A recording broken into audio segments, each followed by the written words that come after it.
ارسلان نے آخرکار سفیان کو ساری حقیقت بتا دی۔ دوستو ڈرامہ سیریل خوداگواہ کی نیکسٹ ایپیسوڈ کافی زیادہ انٹرسٹنگ ہونے والی ہے۔ ہم دیکھیں گے کہ عریشہ فیصلہ کر چکی ہے رافع کے ساتھ زندگی گزارنے کا، یعنی کہ رافع کو وہ پسند کرنے لگی ہے اور رافع بھی عریشہ کو پسند کرتا ہے، لیکن اس کے ذہن سے وہ باتیں نہیں جا رہی ہوتی۔ وہ اپنے بوائے فرینڈ کے ساتھ کس طرح سے باہر گھومتی تھی، کئی بار جو ہے رافع نے اس کو دیکھا تھا اور وہ اس کے ساتھ بہت زیادہ خوش تھی، تو یہاں پہ رافع اب اس کو ایکسیپٹ اسی لیے نہیں کر پا رہا ہوتا۔ وہ سوچتا ہے کہ اب اس کے ذہن میں یا اس کے دل میں تو وہی لڑکا رہتا ہوگا، اور میں نے اس کے ساتھ اگر شادی کی ہے تو یہ زبردستی کی شادی ہے، اور میں کسی اور کی محبوبہ کو اپنی بیوی کیسے بنا لوں یا کیسے میں نے اس کو بنا لیا۔ اس لیے وہ پریشان ہوتا ہے، اسی لیے وہ جو ہے عریشہ سے دور ہوتا جا رہا ہوتا ہے۔ اور دوسری طرف جو عریشہ ہے وہ اپنی ساس سے بات کرتی ہے، یعنی کہ رافع کی ماں سے بات کرتی ہے، اسے کہتی ہے کہ رافع کو سمجھائیں تاکہ مجھ سے بات چیت کیا کرے۔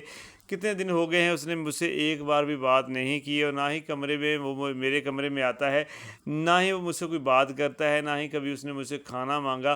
یہاں تک کہ کپڑے بھی اس کے ذائشہ ہی پریس کرتی ہے، کھانا بھی اسے وہی دیتی ہے، پانی بھی اسے وہی دیتی ہے۔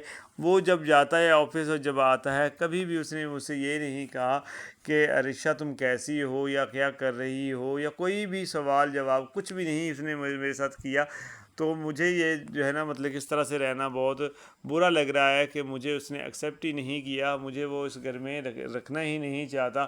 تو اس سے بہتر ہے کہ مجھے واپس چلا جانا چاہیے۔ لیکن یہاں پہ جو رافع کی ماں ہے وہ اس کو سمجھاتی ہے، وہ کہتی ہے کہ بیٹا رافع جو ہے نا وہ دل کا بہت اچھا ہے، لیکن اس کو کچھ باتیں تمہاری بری لگی ہیں، تو آہستہ آہستہ وہ چیزیں دل سے نکل جائیں گی، میں اس کو سمجھاؤں گی۔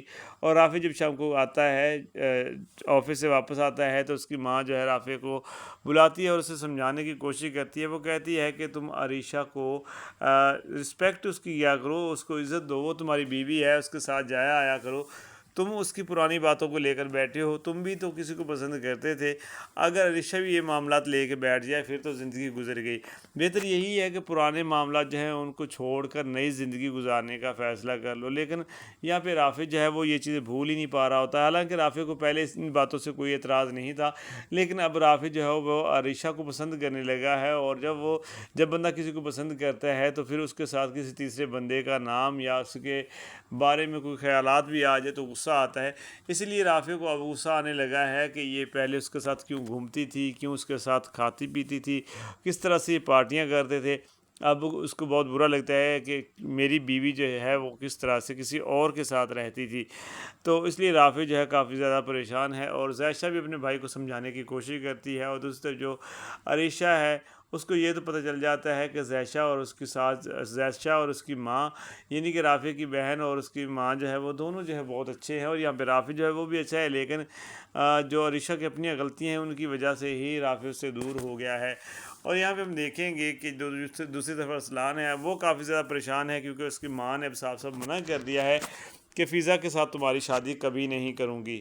تو اب وہ اتنا پریشان ہوتا ہے کہ آخرکار وہ فیصلہ کر ہی لیتا ہے کہ میں یہ ساری حقیقت جو ہے اب سفیان کو بتا ہی دوں گا، کیونکہ سفیان نے جب یہ بات کی کہ ذائشہ کی شادی تمہارے ساتھ کر رہے ہیں اور مما مان نہیں رہی، تم تو اس کو پسند کرتے ہو نا، تم اس سے شادی کر لو اور میں بابا کو منا لوں گا۔ تو یہاں پہ اب ارسلان جو ہے اس کو تو دن میں تارے نظر آ رہے ہوتے ہیں کہ یہ کیا، یہ تو الٹا ہی کام ہو گیا۔ میں تو صرف اور صرف سفیان سے ذائشہ کو دور کرنا چاہتا تھا، لیکن اب تو ذائشہ میرے ہی پلے باندھنے والے ہیں یہ لوگ۔ تو وہ جو ہے سفیان کو حقیقت بتانے کا فیصلہ کر لیتا ہے۔ وہ کہتا ہے کہ سفیان میں تمہیں کچھ بتانا چاہتا ہوں، اور اس بات کو سننے کے بعد تم مجھے معاف کر دینا، کیونکہ میں بہت مجبور تھا۔ تو یہاں پہ جو سفیان وہ کہتا ہے کہ آخر کیا ہوا ہے۔ ابھی رافع یہاں پہ جو ارسلان بتانے لگا ہوتا ہے، تبھی وہاں پہ جو ہے شیریں آ جاتی ہے۔ شیریں آ کے کہتی ہے کہ کیا کہہ رہے ہو، کیا بات ہو رہی ہے یہاں پہ۔ تو ارسلان جو ہے وہ خاموش ہو جاتا ہے۔ سفیان کہتا ہے کہ ارسلان تم کچھ بتانا چاہ رہے تھے، لیکن یہاں پہ ارسلان کہتا ہے کہ کچھ نہیں، میں ویسے ہی بات کر رہا تھا۔ تو شیریں کو پتہ چل جاتا ہے کہ ارسلان جو ہے وہ سفیان کو حقیقت بتانے والا ہے، اور جیسے سفیان کمرے سے باہر جاتا ہے تو شیریں اس کے منہ پہ تھپڑ مارتی ہے اور کہتی ہے کہ تم اتنے گھٹیا ہو کہ اب جو سارا پلان ہم نے مل کے کیا تھا اس پہ پانی پھیرنے والے ہو. صحیح طرح سے ہم نے جو ہے زائشہ کو اس گھر سے نکال دیا ہے، سفیان کی زندگی سے بھی نکل گئی ہے، اور اب تم دوبارہ سے جو ہے یہ سارے معاملات خراب کرنے والے ہو. تو یہاں پر ارسلان کہتا ہے کہ معاملات خراب ہو چکے ہیں کیونکہ میری شادی زائشہ کے ساتھ کرنے کے فیصلے ہو رہے ہیں، اور میں کبھی بھی نہیں چاہتا کہ میری شادی جو ہے وہ زائشہ کے ساتھ ہو، کیونکہ میں تو فضا کو پسند کرتا ہوں، اور فضا کے لیے ہی اب یہ میں نے سب کچھ کیا تھا. اور یہ سب باتیں جب وہ کر رہے ہوتے ہیں تو حامد ساری باتیں سن لیتا ہے. حامد شیریں سے کہتا ہے مجھے تم سے یہ امید نہیں تھی، تم اپنے بیٹوں کے خلاف اتنا کچھ کر سکتی ہو. مجھے لگتا تھا کہ زائشہ کے خلاف تو تم زہر اگل سکتی ہو یا اس کے بارے میں گھٹیا بول سکتی ہو، سوچ سکتی ہو، لیکن تم نے اپنے ہی بیٹوں کی زندگی خراب کر دی.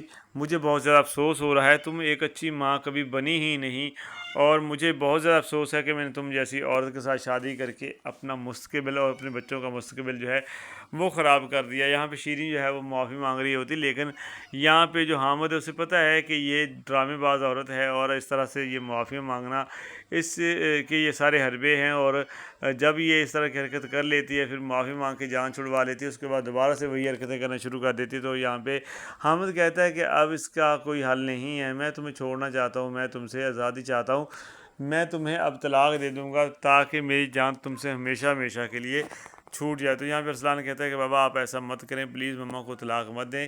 لیکن حامد کہتا ہے کہ میں اب اس کو یہاں پہ نہیں رکھ سکتا، کیونکہ اس نے میرے بچوں کی پرورش کیا اچھی کرنی تھی، اس نے تو الٹا ان کی دشمن بن گئی، ان کی خوشیوں کی دشمن بن گئی، اور اس نے اپنے رشتہ داروں کو یا جو خاص رشتے تھے ان کو ہی اس نے ڈسا ہے. یہ ایک ناگن ہے، اور اس ناگن کو میں ابھی مزید نہیں جھیل سکتا. اور یہاں پہ جو حامد ہے وہ شیریں کو طلاق دے دیتا ہے، اور ارسلان جو ہے بہت زیادہ پریشان ہو جاتا ہے. اور جب طلاق دیتا ہے حامد تو وہیں جو ہے سفیان بھی آ جاتا ہے. سفیان کہتا ہے کہ بابا آپ نے یہ کیا کیا تھا؟ وہ کہتا ہے کہ یہی اس کے ساتھ ہونا چاہیے تھا، یہ ساری کی ساری گیم تمہاری مما کی ہی تھی رچائی ہوئی. اور پھر جب وہ ارسلان کو تھپڑ مارتا ہے حامد، تو ارسلان جو ہے وہ ساری حقیقت سفیان کو بھی بتا دیتا ہے، اور سفیان جو ہے بہت زیادہ پریشان ہو جاتا ہے، اور وہ جو ہے مطلب کہ اس کے آنکھوں سے آنسو آ رہے ہوتے ہیں، اور وہ کہہ رہا ہوتا ہے کہ مما میں تو تم پہ بہت زیادہ بھروسہ کرتا تھا، میں نے کبھی سوچا بھی نہیں تھا میری ماں جو ہے اس طرح سے میرے ساتھ کر سکتی. اور ارسلان سے وہ کہتا ہے کہ تم میرے بھائی ہو، اور بھائی ہو کر اتنا کچھ تم نے میرے ساتھ کر دیا، مجھے تو اپنی آنکھوں پہ اپنے کانوں پہ یقین نہیں آ رہا کہ تم میرے بھائی ہو کے یہ سب کچھ کر سکتے ہو. تو ارسلان کہتا ہے کہ میں عائشہ کو پسند نہیں کرتا تھا، اور مما بھی اس کو پسند نہیں کرتی تھی، تو ہمارے پاس کوئی اور آپشن نہیں تھا، اس لیے ہم نے یہ سب کچھ کیا. تو سفیان کہتا ہے تم ایک بار کہہ دیتے کہ ہمیں جو ہے عائشہ پسند نہیں ہے تو میں کبھی بھی اس کے ساتھ شادی نہ کرتا، لیکن اس کی اس طرح سے عزت کو اچھالنا اور بنا کسی وجہ کے اس بے قصور کو سزا دینا، یہ کہاں کی انسانیت ہے. اور سفیان جو ہے وہ کہتا ہے کہ اب بابا نے جو فیصلہ کیا ہے بالکل ٹھیک کیا ہے، اور مما آپ نے اپنے ہی پاؤں پہ کلہاڑی ماری ہے، اب یہ بھگتیں، آپ جو آپ نے کرنا تھا آپ نے کر لیا. دوسری طرف جو عریشہ ہے، عریشہ کو جو رافع ہے وہ ایکسیپٹ کر ہی لیتا ہے آخرکار، کیونکہ اس کی ماں اس کو بار بار سمجھاتی ہے، تو اس کے بعد وہ اس کو ایکسیپٹ کر لیتا ہے. دوستو میرے خیال سے اس طرح سے آگے سٹوری چلنے والی ہے. آپ کو کیا لگتا ہے ایسا ہوگا یا نہیں ہوگا؟ یہ میری پریڈکشن تھی، کوئی ڈرامے کی اصلی کہانی یہ ہے نہیں. تو مجھے جو لگ رہا ہے میں نے آپ کے ساتھ شیئر کیا. آپ کو کیا لگتا ہے کیا ہو سکتا ہے؟ آپ کمنٹ کر کے بتا سکتے ہیں. چینل کو سبسکرائب کر کے نوٹیفیکیشن بیل کو آن کر دیں.